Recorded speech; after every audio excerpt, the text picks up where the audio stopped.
adik-adikku semuanya yang terkasih, yang cantik-cantik, yang ganteng-ganteng. Wah, apa kabar nih semuanya? Pasti sudah siap di depan handphone semua ya. Sudah pada siap mau memuji Tuhan dan mendengarkan firman Tuhan. Masih semangat kan? Masih sehat-sehat aja kan ya di rumah ya? Oh iya, kemarin kakak juga sempat ngalamin sakit. Kalau dipikir-pikir sih itu kayak semacam gejala-gejala COVID ya. Cuman pas kakak tes antigen ternyata itu hasilnya negatif. Tapi dokternya bilang, orang yang periksa kakak kayak semacam dokter sih sebenarnya, antara dokter sama suster deh, bilang kalau kakak itu ada gejala-gejala COVID harus tetap minum obat dan minum vitamin. Ditambah lagi tidak boleh banyak pikiran dan harus selalu happy biar imunnya itu naik dan virus-virus dan kuman-kumannya itu mati dan gak nyerang tubuh kakak. Tapi puji Tuhan sekarang kakak udah sehat lagi dan kakak bisa kembali lagi menemani adik-adik di hari Minggu sore ini untuk memuji Tuhan dan mendengarkan firman Tuhan. Nah sekarang karena kakak udah sembuh dan kakak juga ngerasa kayaknya Tuhan Yesus juga sayang sama kakak, Tuhan Yesus juga sayang kok sama kalian. Nah kakak mau ngajak adik-adik untuk mengangkat sebuah pujian, judulnya Sayang-sayang disayang Tuhan.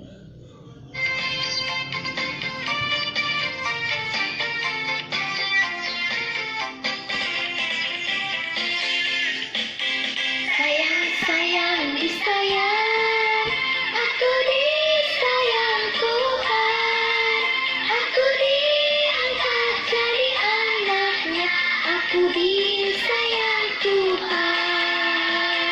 Sayang-sayang disayang, aku disayang Tuhan, aku diangkat jadi anaknya, aku disayang Tuhan.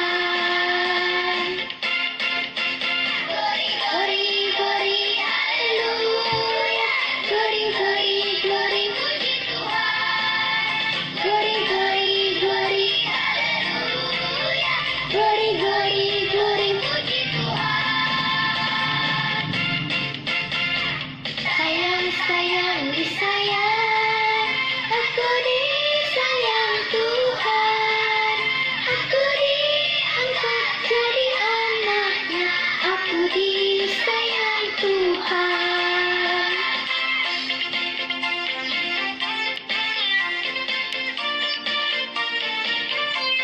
Kita olahraga ya adik-adik, kita renggangin tangannya, kita kejut-kejut dulu.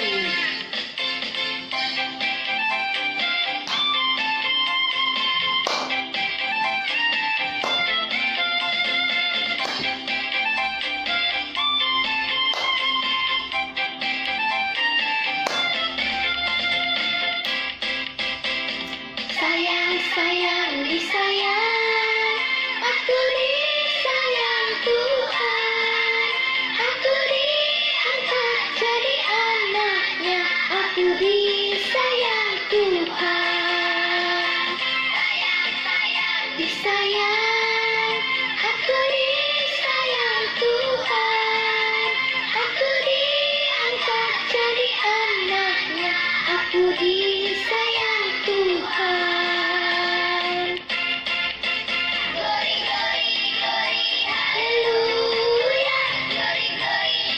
Puji Tuhan, haleluya, puji Tuhan, haleluya, puji Tuhan, haleluya, puji Tuhan. Nah, bagaimana tadi kita bisa olahraga? Nah, kita harus percaya adik-adik, kasih Yesus itu benar-benar luar biasa banget. kita juga sebagai anak Tuhan itu selalu disayang sama Tuhan Yesus, walaupun terkadang kita suka buat kesalahan. Kesalahannya apa? Banyak, seperti kita melawan orang tua, seperti kita malas belajar, terus suka berbohong. Apapun kesalahan yang kita perbuat, Tuhan tetap menyayangi kita, adik-adik. Nah, dan adik-adik tahu nggak sih kalau sebenarnya kasih Yesus itu manis dan indah. Kakak mau mengajak adik-adik untuk mengangkat sebuah pujian nih, judulnya Kasih Yesus Manis dan Indah. Yuk! Kasih Yesus manis dan indah, kasih Yesus manis dan indah, kasih Yesus manis dan indah. Sungguh indah, lebih tinggi dari langit, lebih dalam dari lautan, lebih luas dari samudra. Kasih Yesus, kasih Yesus, kasih Yesus.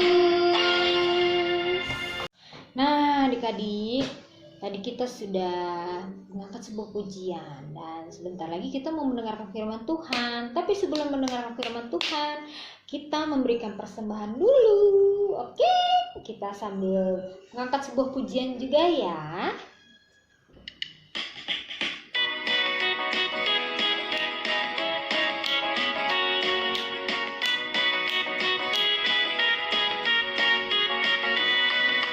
Aku bawa dan berikan persembahanku pada Yesus, pada Tuhan Juru Selamatku.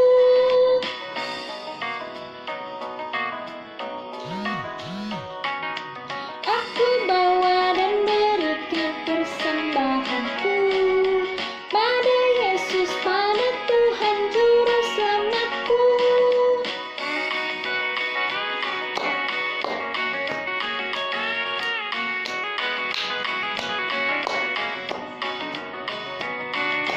Aku bawa dan berikan persembahanku pada Yesus, pada Tuhan Juru Selamatku.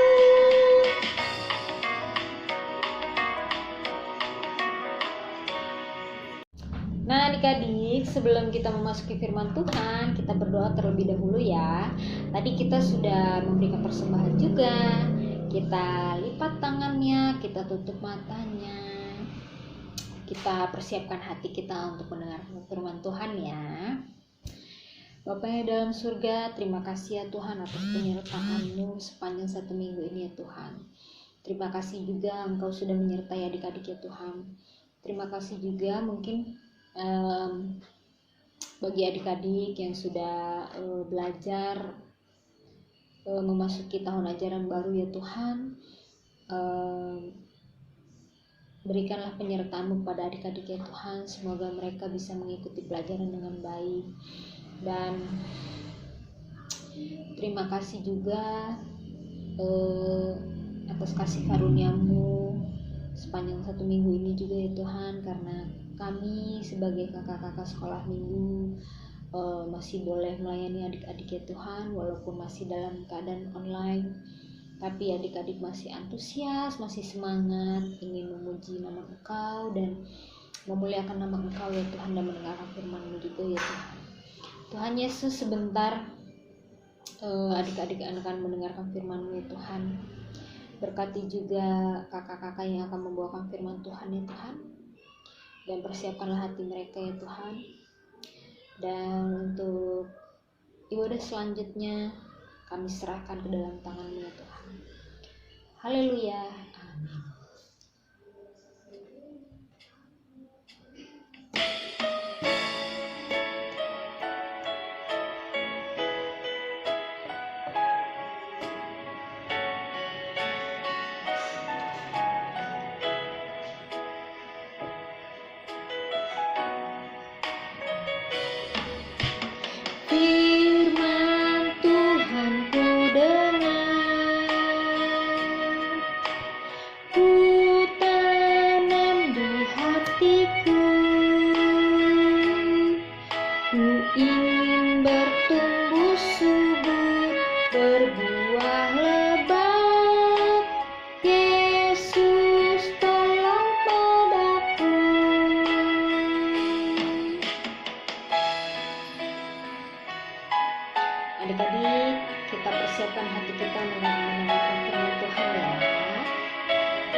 Firman Tuhan ku dengar, ku tanam di hatiku. Ku ingin bertumbuh subur, berbuah lebat. Yesus tolong padaku. Ku ingin bertumbuh subur, berbuah lebat. Yesus tolong padaku.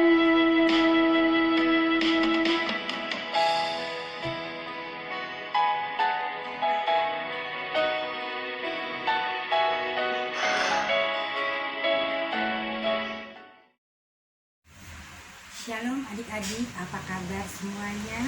Bersama Yesus, sukacita selalu. Yes, yes, yes. Iya, semuanya sehat-sehat. Ada yang sakit, tapi walaupun mungkin ada yang sakit, tapi semuanya bersukacita karena hari ini kita mau dengar cerita tentang Tuhan Yesus ya. Adik-adik, sebelum kita masuk dalam firman Tuhan, mari kita berdoa.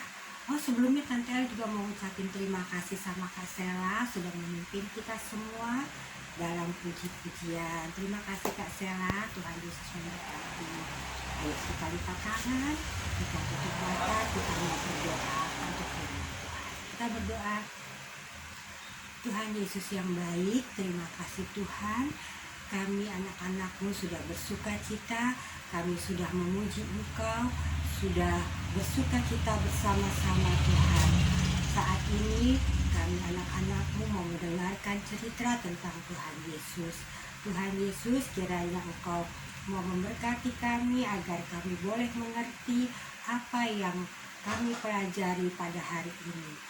Terima kasih Tuhan, juga berkati Tante Eli Tuhan yang akan menyampaikan cerita agar Tante Eli boleh menjadi saluran berkat bagi kami semua. Terima kasih Tuhan Yesus, dalam nama Tuhan Yesus kami sudah berdoa. Amin. Adik-adik, sebelum Tante Eli cerita, kita sama-sama mau menyaksikan filmnya ya. Film tentang Bapak Paulus dengan Bapak siapa? Bapak Barnabas ya. Wah, luar biasa deh filmnya, kita lihat sama-sama ya. Selamat menyaksikan. Menyingkirlah mereka ke kota-kota di Likaonia, yaitu Listra dan Derbe dan daerah sekitarnya. Di situ mereka memberitakan Injil. Di Listra ada seorang yang duduk saja karena lemah kakinya dan lumpuh sejak ia dilahirkan dan belum pernah dapat berjalan. Ia duduk mendengarkan ketika Paulus berbicara. Dan Paulus menatap dia dan melihat bahwa ia beriman dan dapat disembuhkan. Lalu kata Paulus dengan suara nyaring, "Berdirilah tegak di atas kakimu."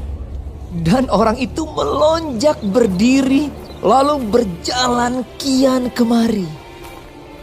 Ketika orang banyak melihat apa yang telah diperbuat Paulus, mereka itu berseru dalam bahasa Likaonia, "Dewa-dewa telah turun ke tengah-tengah kita dalam rupa manusia."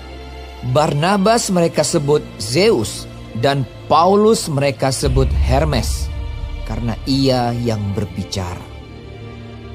Maka datanglah imam dewa Zeus yang kuilnya terletak di luar kota, membawa lembu-lembu jantan dan karangan-karangan bunga ke pintu gerbang kota untuk mempersembahkan korban bersama-sama dengan orang banyak kepada rasul-rasul itu.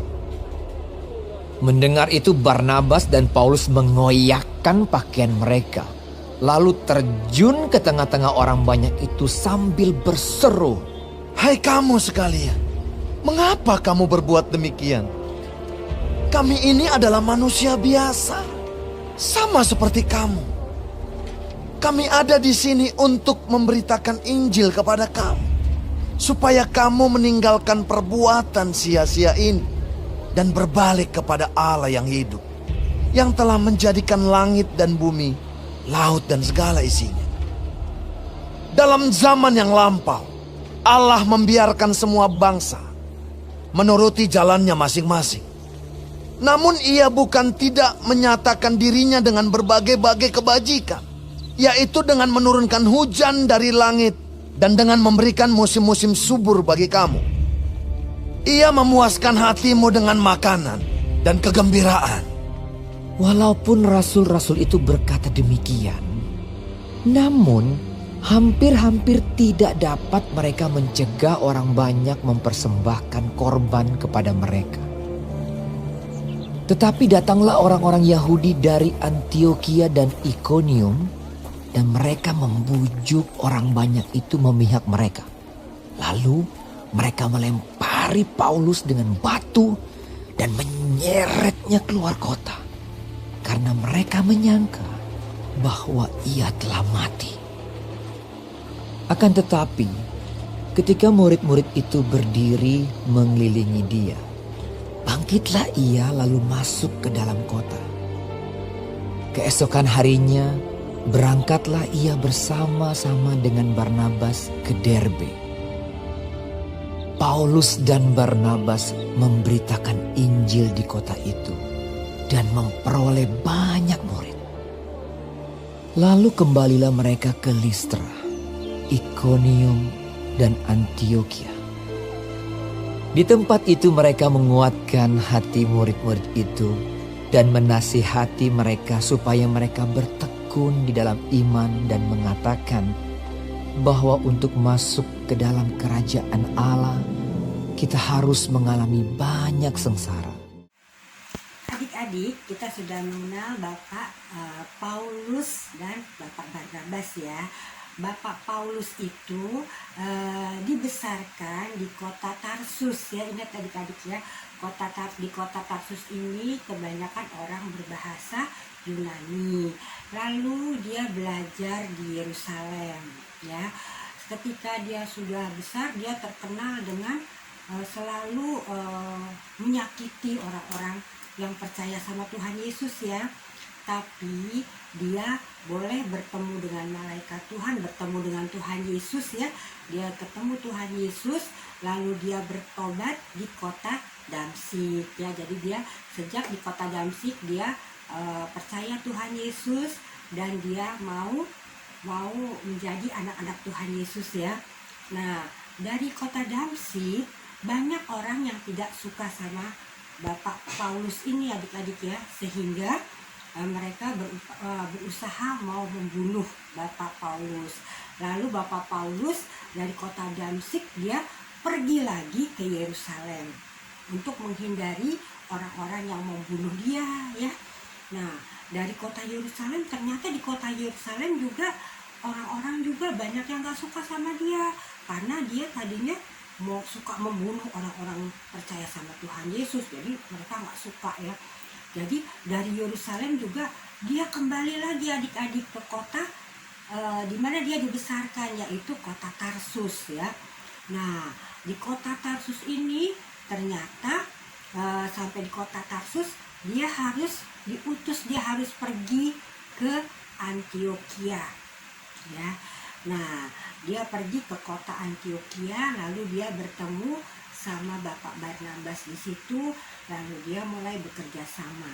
Nah, ketika Bapak Barnabas dan Bapak Paulus sedang berdoa puasa di sana dengan teman-teman seimannya, dengan sama-sama orang Kristen, adik-adik orang percaya sama Tuhan Yesus, lagi berdoa dan puasa, ada satu perintah lagi kepada Bapak Paulus dan Bapak Barnabas untuk mereka pergi ke ke kota Pafos ya, ke kota Pafos di pulau Siprus ya. Jadi ke Siprus suruh datang ke kota Pafos ya. Nah, adik-adik di situ berbahasa adalah bahasa Yunani lagi. Jadi disitulah kita mulai mengenal Bapak Paulus dengan Bapak Saulus ya, dengan sebutan Bapak Paulus ya. Nah, adik-adik, setelah itu di sana setelah dia berkeliling di pulau Siprus, akhirnya mereka Bapak Paulus sama Bapak Barnabas sampai ke kota Pafos, ya, itu kota yang paling besar di situ. Di situ dia bertemu dengan dua orang. Yang pertama seorang penyihir. Masih ingat namanya? Iya, namanya adalah Elimas, ya, dia seorang Yahudi, adik-adik. Elimas ini seorang penyihir, dia membantu orang-orang dengan kekuatan setan, ya, dengan kekuatan iblis. Nah, di sini akhirnya Bapak Elimas mendapat hukuman, yaitu matanya menjadi buta. Dan satu lagi seorang gubernur dari pulau Siprus ini, yaitu siapa namanya? Namanya adalah siapa? Namanya adalah Sergius Paulus, ya. Namanya Sergius Paulus. Nah, Bapak Sergius Paulus ini akhirnya dia bertobat dan dia mau percaya Tuhan Yesus dan mau menerima Tuhan Yesus, ya.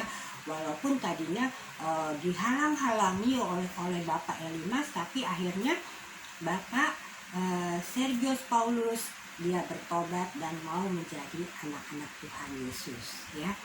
Nah, adik-adik, capek nggak kira-kira ya Bapak Paulus sama Bapak Barnabas?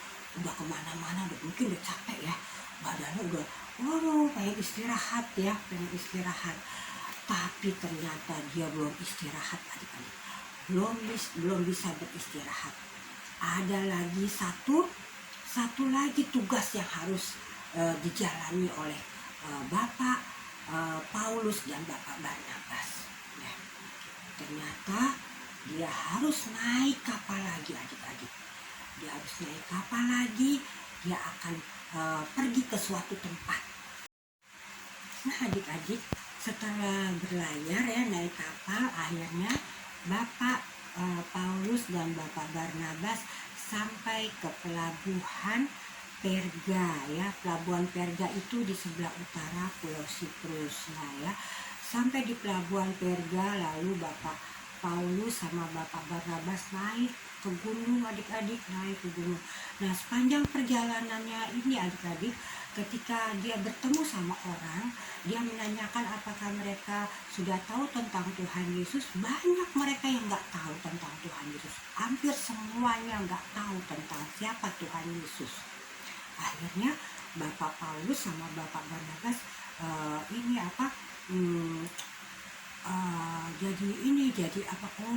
artinya kenapa kita belum boleh istirahat, ya, kita masih harus pergi. Ternyata masih banyak orang yang belum kenal Tuhan Yesus, ya. Jadi padahal Tuhan Yesus pengen semua orang percaya Tuhan dan boleh merasakan cinta kasih Tuhan, ya. Nah, adik-adik, setelah berjalan sepanjang perjalanan orang pada nggak tahu. Nah, akhirnya mereka sampai ke Antioquia, kota yang agak besar, namanya Antioquia. Antioquianya bukan Antioquia yang tadinya Pak Paulus sama Bapak Barnabas sama teman-temannya berkumpul, adik-adik. Ini kalau Antioquia ini orang-orangnya nggak kenal sama Tuhan Yesus, belum tahu siapa Tuhan Yesus. Akhirnya kalau di Antioquia yang lama kan mereka menyambut Bapak Paulus, ya, karena sudah banyak orang yang sudah percaya Tuhan. Nah, kalau di kota Antioquia ini nggak ada yang percaya Tuhan. Jadi Bapak Paulus sama Bapak Barnabas cari rumah ibadat orang Yahudi, ya. Nah, begitu ketemu rumah ibadat orang Yahudi, terus dia minta izin kepada kepala rumah ibadatnya untuk boleh berbicara, ya, boleh menyampaikan tentang cerita dan menyampaikan firman Tuhan di situ, ya. Akhirnya dikasih izin, adik-adik, katanya dikasih izin. Nah, dia mulai menceritakan tentang Tuhan Yesus, adik-adik, di situ, ya. Nah, setelah menceritakan tentang Tuhan Yesus, lalu banyak juga orang Yunani yang mendengar, adik-adik, ya, bahwa Tuhan Yesus adalah Mesias yang sudah mati di kayu salib dan dia akan menjadi juru selamat bagi orang-orang yang percaya. Wah, orang Yunani banyak yang percaya adik-adik. Orang Yahudi juga ada yang percaya. Tapi ada juga yang nggak suka, iri sama orang-orang Yunani, kesel ya, kok orang Yunani banyak percaya. Dia kesel sama Bapak Paulus sama Bapak Barnabas. Akhirnya mereka semua mengusir Bapak Barnabas sama Bapak Paulus untuk pergi dari kota Antioquia.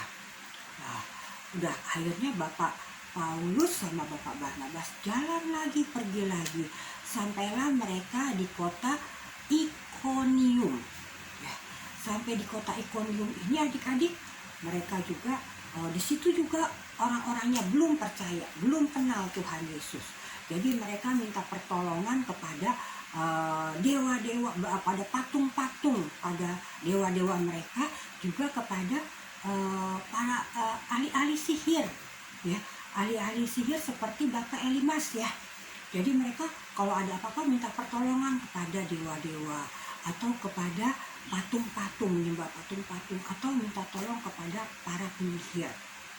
Nah, ketika Bapak Paulus menyampaikan khotbah, cerita tentang Tuhan Yesus adik-adik, banyak yang percaya, banyak yang mau menerima, ya, mau menerima Tuhan Yesus.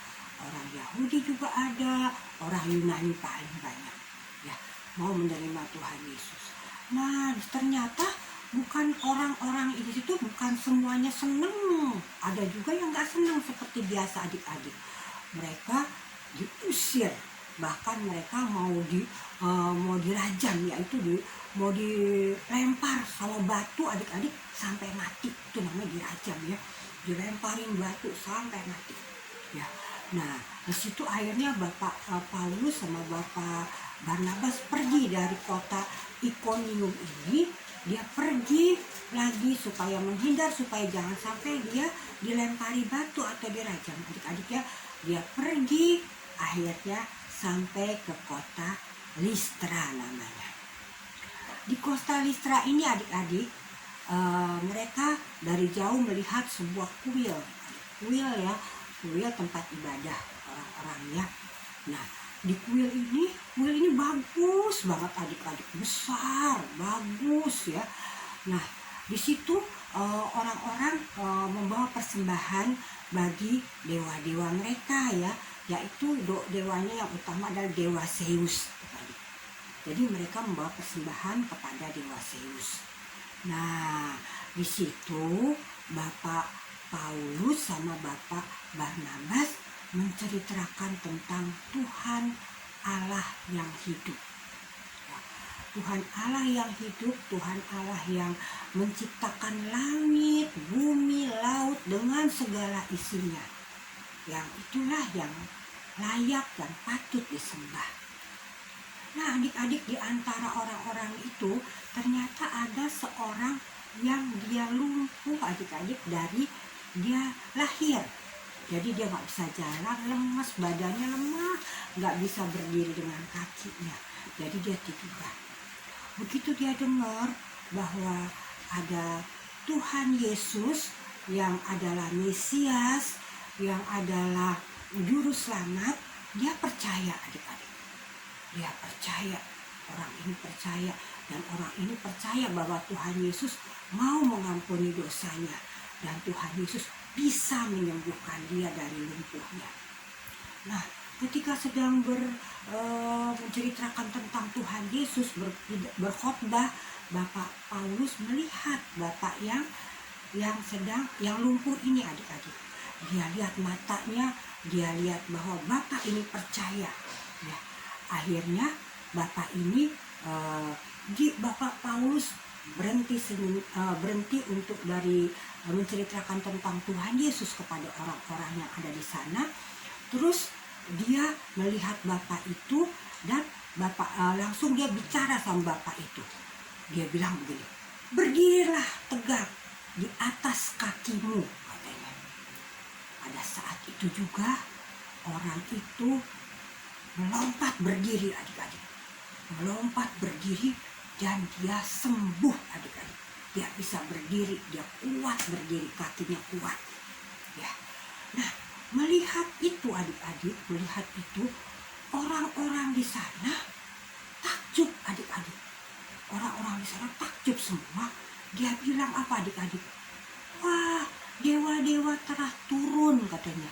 Sekarang menjelma menjadi manusia seperti manusia.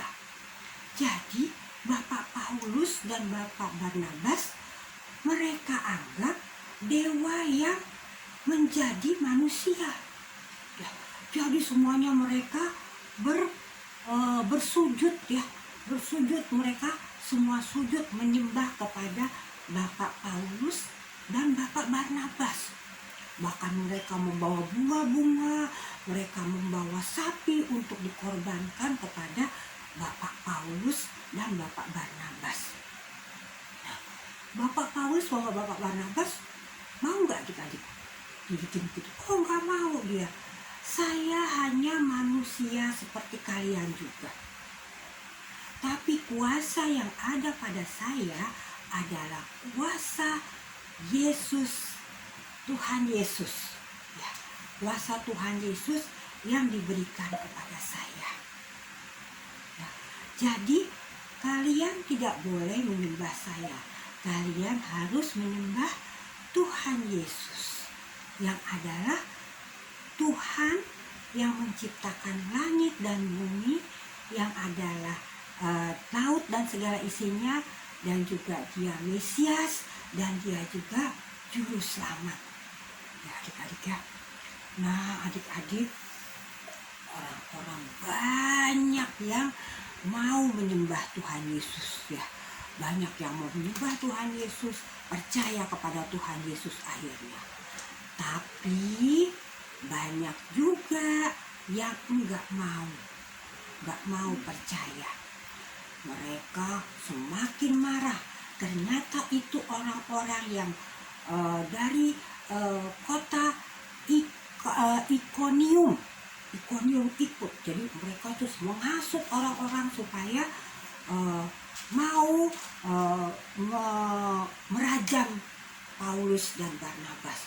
Akhirnya Bapak Paulus dilempari batu adik-adik sampai gak bisa berdiri. Sampai akhirnya Bapak Paulus seperti sudah mati adik-adik. Udah gak bisa bergerak, udah lemes, udah darahnya udah banyak adik-adik. Udah berdarah, udah lemes. Ya, akhirnya disangka mereka Bapak Paulus sudah mati. Akhirnya Bapak Paulus diangkat sama mereka, dilempar ke luar dari kota Listra. Ya. Nah adik-adik di sana orang-orang yang sudah percaya sama Tuhan Yesus, sama Bapak Barnabas juga akhirnya berdoa di sana, mengelilingi Bapak Paulus dan berdoa. Dan tiba-tiba apa yang terjadi adik-adik? Apakah Bapak Paulus meninggal? Enggak. Bapak Paulus tiba-tiba mendapat kekuatan baru yang dikasih sama Tuhan Yesus adik-adik. Bapak Paulus bisa bangun. Bapak Paulus bangun dan Bapak Paulus bisa berjalan lagi. Lalu Bapak Paulus meneruskan perjalanannya bersama dengan Bapak Barnabas adik-adik ya.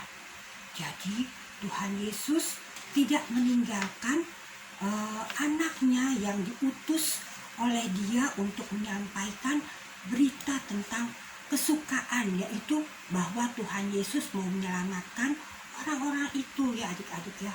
Jadi Bapak Paulus dipelihara oleh Tuhan, diberikan kekuatan oleh Tuhan ya. Tuhan tidak akan pernah meninggalkan anak-anaknya yang sudah dia pakai. Dia akan terus memberi kekuatan, dia akan menjaga anak-anaknya sampai dengan kesudahan ya adik-adik ya. Nah sekarang di kota Listra sudah banyak orang percaya. Bapak Paulus nggak takut. Bapak Paulus kembali lagi sama Bapak Barnabas ke kota Listra. Nah setelah dari kota Listra adik-adik bersama dengan orang-orang percaya, mereka memuji Tuhan, semuanya mengucap syukur kepada Tuhan Yesus ya. Kemudian Bapak Paulus dan Bapak Barnabas berangkat lagi, pergi lagi ke kota Derbe ya, ke kota Derbe. Nah, itulah cerita Bapak Paulus sampai di sini adik-adik. Untuk minggu ini, minggu depan kita akan lanjutkan lagi. Adik-adik, kalau bagi orang, bagi hamba Tuhan yang mau menceritakan Tuhan, memang banyak sekali masalah yang harus mereka hadapi ya. Seperti Bapak Paulus, susah sekali, kesusahan, rencana pembunuhan kepada dia, itu juga dia harus hadapi. Tapi satu hal yang kita harus ingat, bahwa Tuhan selalu menyertai hamba-hambanya ya. Jadi hamba-hamba Tuhan atau orang-orang yang pergi untuk mengabarkan berita tentang Tuhan Yesus tidak usah takut, karena Tuhan menyertainya. Tuhan akan memberikan kekuatan, Tuhan akan memberikan kecukupan ya, sesuai apa yang dibutuhkan mereka, Tuhan akan berikan ya adik-adik. Kalau mereka takut, Tuhan akan memberikan keberanian. Kalau mereka lemah, Tuhan akan kuatkan ya. Kalau mereka sedih, Tuhan akan hiburkan ya. Jadi kita sebagai anak-anak Tuhan, kalau masih kecil, kita sekarang udah harus rindu untuk berdoa bagi orang-orang yang diutus Tuhan untuk menyampaikan berita tentang Tuhan Yesus, kabar baik tentang Tuhan Yesus ya. Karena kabar itu harus semua orang yang belum mengenal Tuhan, yang belum tahu siapa Tuhan Yesus, yaitu juru selamat dunia, mereka harus mendengarnya ya adik-adik ya. Jadi kita berdoa untuk orang-orang yang Tuhan sudah pilih untuk menjadi pekabar-pekabar Injil. Kita berdoa agar mereka tetap kuat, mereka tetap terpelihara ya adik-adik ya. Nah, ayat hafalan untuk minggu depan terambil dari kitab perjanjian baru yang terakhir, yaitu kitab Wahyu. Wahyu 2 ayat 10 ya. Jangan takut terhadap apa yang harus engkau derita. Ya, sekali lagi Wahyu 2 ayat 10.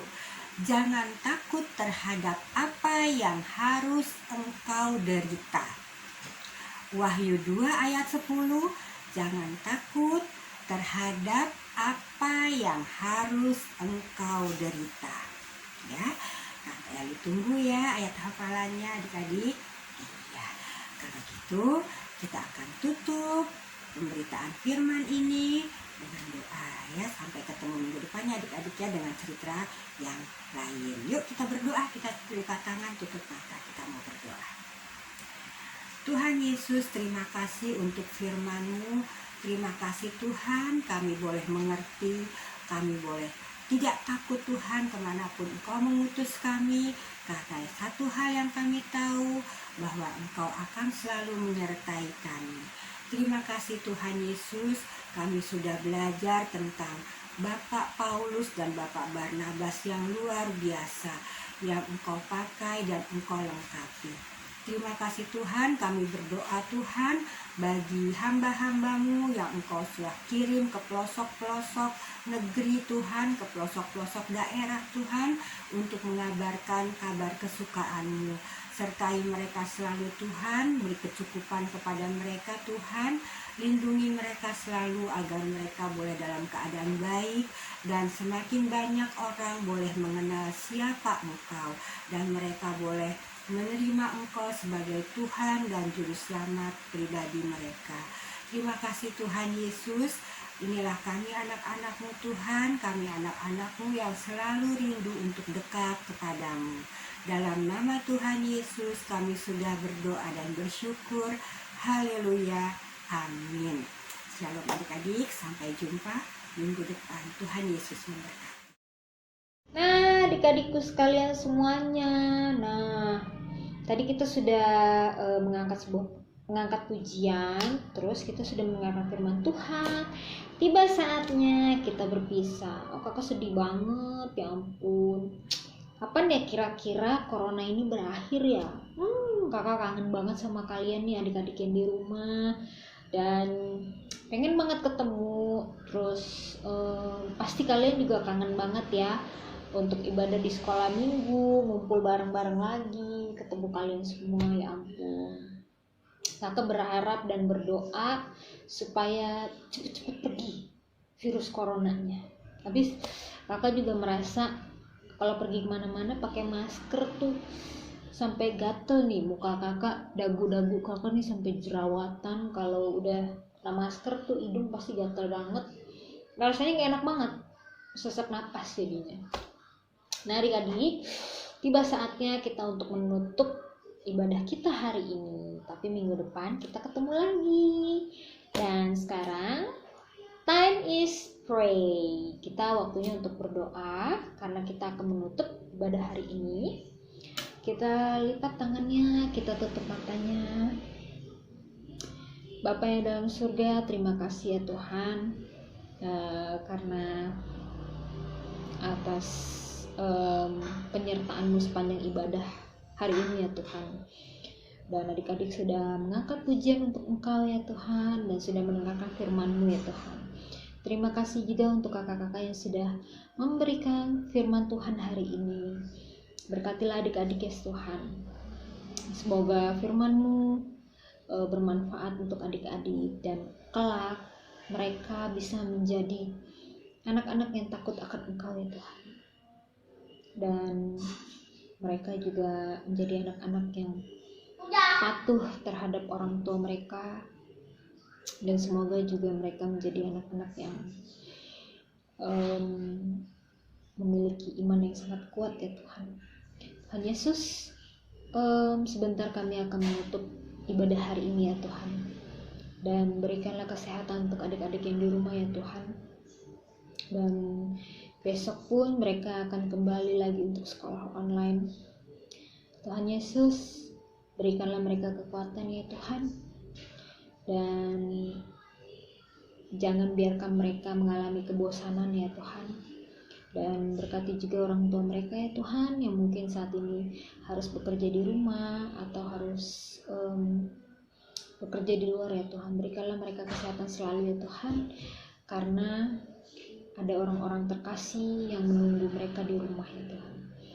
Tidak lupa juga kami berdoa untuk kakak-kakak sekolah minggu, untuk Tante Eli, Kakak Yati, dan Kakak Sela ya Tuhan, yang sudah melayani di sekolah minggu GSJ Arasi ya Tuhan. Kami tahu ya Tuhan, kami masih jauh dari dalam kata sempurna ya Tuhan. Tapi kami bertiga berusaha memberikan yang terbaik untuk adik-adik ya Tuhan. Tuhan Yesus, sekali lagi kami mengucapkan terima kasih ya Tuhan kepada Engkau, karena Engkau adalah Bapa yang sudah mengajarkan kami berdoa. Bapa kami yang di surga, dikuduskanlah nama-Mu, datanglah kerajaan-Mu, jadilah kehendak-Mu di bumi seperti di surga. Berikanlah kami pada hari ini makanan kami cukupnya, dan ampunilah kami akan bersalah kepada kami, seperti kami juga mengampuni orang yang bersalah kepada kami. Dan janganlah membawa kami ke dalam pencobaan, tetapi lepaskanlah kami dari yang jahat. Karena Engkaulah yang punya kerajaan dan kuasa dan kemuliaan sampai selama-lamanya. Amin.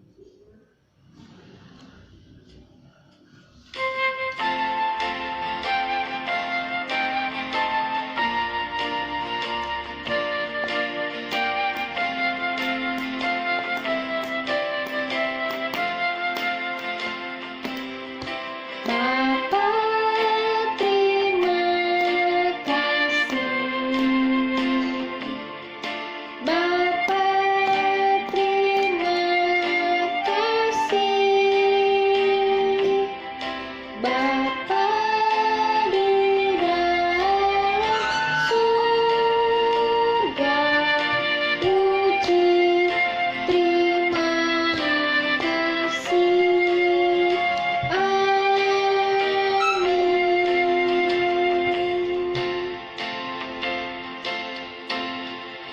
Selamat sore adik-adik semuanya. Sampai ketemu minggu depan. God bless you all. Matius 28 ayat 20b. Ketahuilah aku menyertai kamu senantiasa sampai kepada akhir zaman. Matius 28 ayat 20b. ketahuilah aku menyertai kamu senantiasa sampai kepada akhir zaman. Matius 28 ayat 20b. Ketahuilah aku menyertai kamu senantiasa kepada akhir zaman. Matius 28 ayat 20b. Ketahuilah aku menyertai kamu senantiasa sampai kepada akhir zaman.